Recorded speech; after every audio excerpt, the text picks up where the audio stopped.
Janshakti news, निर्भीड व निपक्ष बातम्यांचं खुलं व्यासपीठ। द जनशक्ती न्यूज मध्ये आपल्या सर्वांचं स्वागत। स्वर्गीय काकासाहेब चितळे यांच्या जयंतीनिमित्त जायंट्स ग्रुप ऑफ भिलवडी येथे रक्तदान शिबिर उत्साहात संपन्न। तर भिलवडी परिसराचे भाग्यविधाते, कष्टकरी दूध उत्पादक शेतकऱ्यांचे आधारवड, प्रसिद्ध उद्योगपती व जायंट्स रत्न स्वर्गीय दत्तात्रय भास्कर तथा काकासाहेब चितळे यांच्या जयंतीनिमित्त काकासाहेबांच्या सामाजिक लोकसेवेचा वसा आणि वारसा जपणारे चितळे उद्योग समूहाचे सुप्रसिद्ध युवा उद्योजक गिरीश चितळे व मकरंद चितळे यांच्या मार्गदर्शनाने जायंट्स ग्रुप ऑफ भिलवडी व जायंट्स ग्रुप ऑफ सहेली यांच्या वतीने भिलवडी तालुका पलूस येथे सोमवार दिनांक 10 मार्च रोजी रक्तदान शिबिर उत्साहात पार पडले। रक्तदान शिबिराचे व भिलवडी येथील चितळे एक्सप्रेस समोर उभारण्यात आलेल्या पाणपोईचे उद्घाटन उद्योजक गिरीश चितळे यांच्या हस्ते करण्यात आले। या शिबिराला नागरिकांचा उत्स्फूर्त प्रतिसाद मिळाला व तब्बल 108 रक्तदात्यांनी रक्तदान केले। आदर्श ब्लड बँक सांगलीचे डॉक्टर संजय टकले व त्यांच्या सहकार्याने रक्त संकलन केले। यावेळी उद्योजक Makarand Chitale, Giants federation officer Subodh Walvekar तसेच Giants member KR Patil sir, Sunil Parit, doctor Mahavir Chopade, Datta Utale, Vishal Savalwade, Bahubali Chougule, Sheetal Chougule, Sharad Jadhav sir, Shivaji Kukade sir, Vinayak Chaudhari, Saheli group माजी अध्यक्षा सौ स्मिता वाळवेकर यांच्यासह ग्रुपमधील सर्व पदाधिकारी, सभासद यांच्यासह नागरिक मोठ्या संख्येने उपस्थित होते।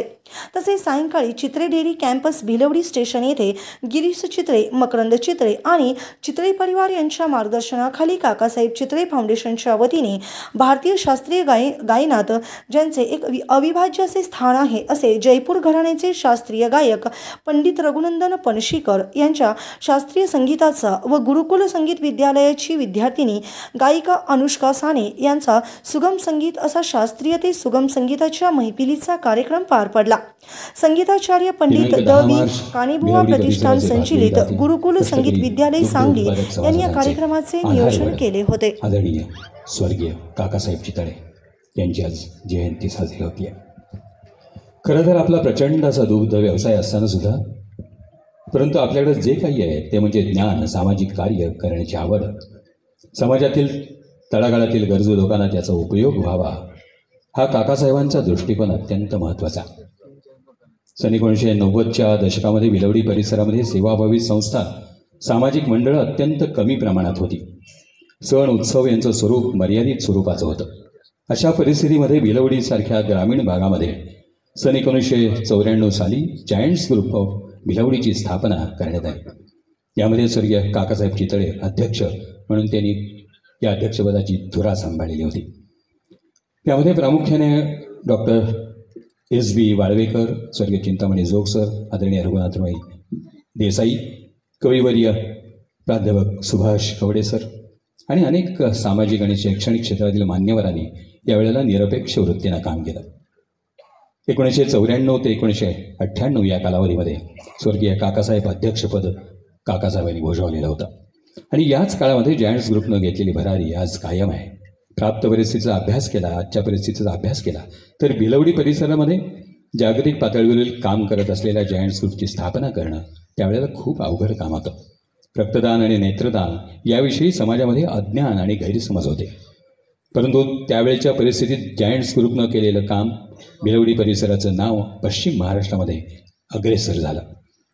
नागरिकांना रक्तदान आणि नेत्रदानाचं महत्त्व पटवून सांगून रक्तदान आणि नेत्रदान करण्याला प्रवृत्त करणं यासाठी तत्कालीन जायंट्स ग्रुप ऑफ भिलवडीनं अगदी भरीव असं योगदान दिलेलं होतं। विशेष बाब म्हणजे 200 नेत्रदानाचा टप्पा याच कालावधीत पूर्ण केलेला होता।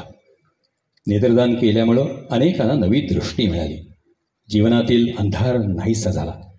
सन 2003 साली एकूण 1150 रक्तदात्यांनी भिलवडी परिसरामध्ये रक्तदान करून एक नवा उच्चांक प्रस्थापित केलेला होता आणि ही गोष्ट खरंच दिशा देणारी ठरली। नेत्रदान, रक्तदान याबरोबरच सामाजिक बांधिलकी म्हणून भिलवडी तासगाव रस्ता याजवळ सेकंडरी स्कूल आणि खंडोबाची वाडी इथं प्रवाशांना निवारा म्हणून ST बस थांब्याची उभारणं त्यांनी केली। हे फार मोठं सामाजिक कार्य आहे।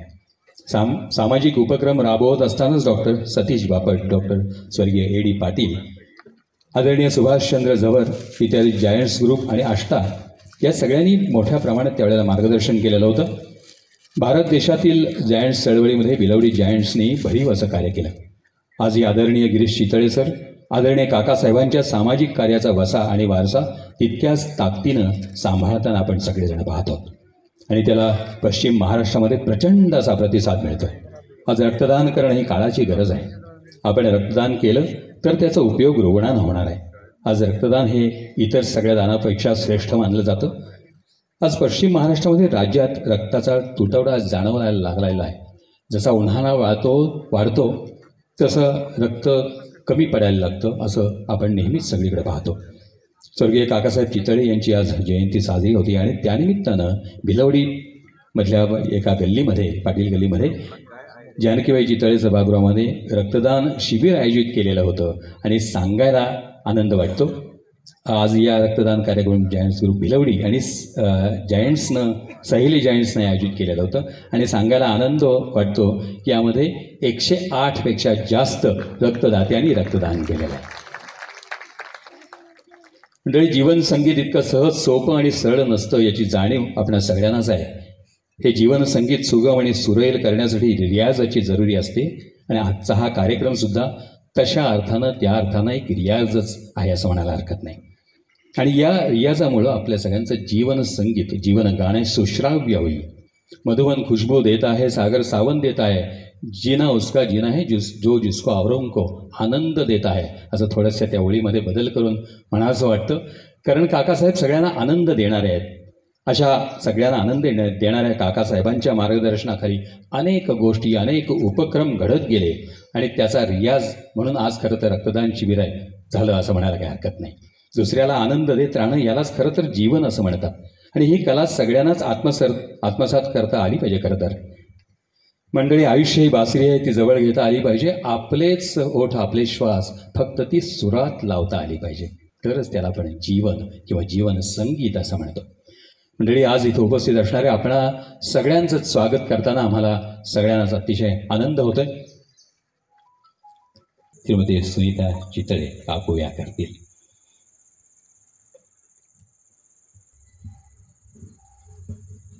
आणि या नाटकामध्ये त्यांनी स्वतः अभिनयसुद्धा साकारलेला, सन्मानित करण्यात आलेला आहे.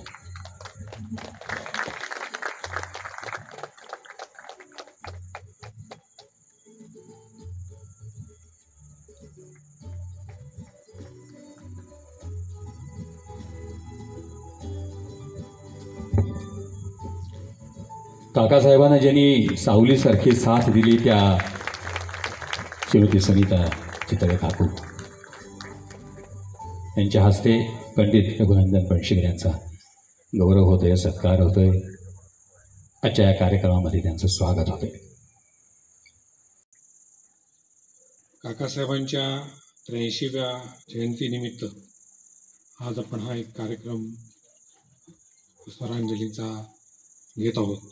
या कार्यक्रमासाठी आपण उपस्थित सर्व सन्माननीय मान्यवर काकासाहेबांवर प्रेम करणारे आणि या संगीतमय सोहळ्यात सहभागी झालेले आपण सर्व आणि कलाकार. या कार्यक्रमात बोलताना मला थोडंसं भावुक होते, पण त्याबरोबरच एक अभिमान आहे की काकांच्या एका लिगसीचा आपण सर्व साक्षीदार आहात.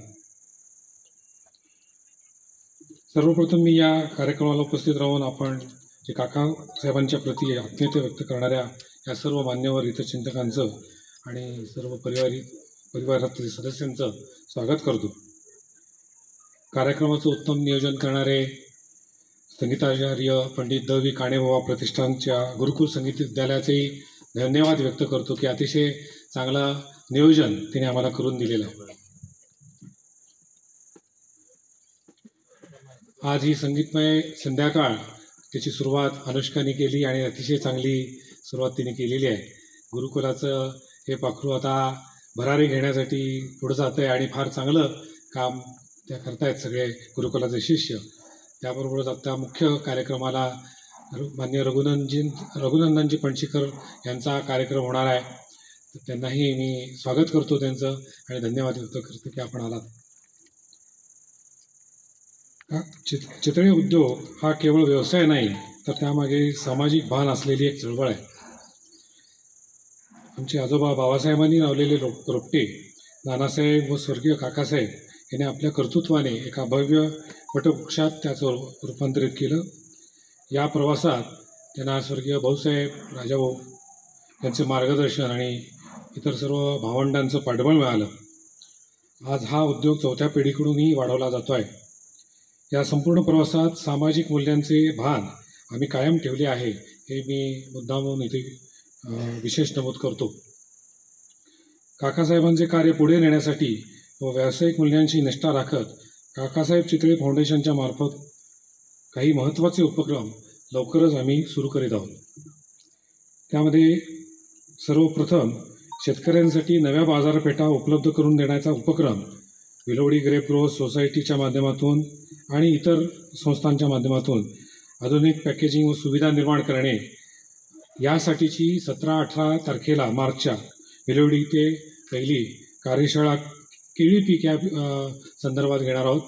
इंदापूरचा एक मोठा पॅटर्न आहे, तो स्वतः आम्ही बघून आलो आणि तसाच आपल्या इथल्या केळी उत्पादकांना त्याच्यात काही आणखीन व्हॅल्यू ॲडिशन मिळते का हे पाहण्यासाठीचा हा वर्कशॉप असणार आहे. तसंच टाटा आणि इतर काही NGOज आहेत त्या पुढं आलेल्या आहेत. टाटाच्या काही NGOज आणि इतर तर त्यांनी स्थानिक युवक आणि महिलांसाठी स्वयंरोजगार निर्मितीसाठी कौशल्य विकास किंवा स्किल डेव्हलपमेंटचे सेंटर आहेत तशा पद्धतीमध्ये सुरू करायचं. आमचं भिलवडी शिक्षण संस्थेचं बाबासाहेब चितळे महाविद्यालय असो किंवा आपल्या इतर संस्था असू देत यांच्यामार्फत या स्किल डेव्हलपमेंट सेंटर सुरू करायचं प्रयत्नांना आता आम्ही चालना देतो आहे. मी पुन्हा एकदा या कार्यक्रमाला उपस्थित राहिलेल्या सर्व मान्यवरांचे, आयोजन समितीचे आणि सर्व कलाकारांचे मनपूर्वक आभार मानून काकासाहेबांच्या स्मृती जतन करण्याचा प्रयत्न करीत आहोत. त्याचं एक महत्त्वाची मी घोषणा करतो आहे की त्याचं पुस्तक आता पूर्ण झालेलं आहे आणि हे पुस्तकरूपी जे प्रकाशन करणार आहोत त्याचा आधी आज या क्षणी विशेष क्षणी काकासाहेब चितळे यांच्या जीवनकार्यावर आधारित पुस्तकाचे मुखपृष्ठ आज आपल्यासमोर सादर करीत आहोत. हे पुस्तक एप्रिल महिन्याच्या शेवटी एका अभिनव पद्धतीने प्रकाशन करण्याचा मानस आमचा आहे, जेणेकरून त्यांच्या कार्याचे स्मरण प्रेरणादायी स्वरूपात आपल्या सर्वांच्या पुढे कायम राहील. धन्यवाद. आपण मुखपृष्ठ चं उद्घाटन करूया.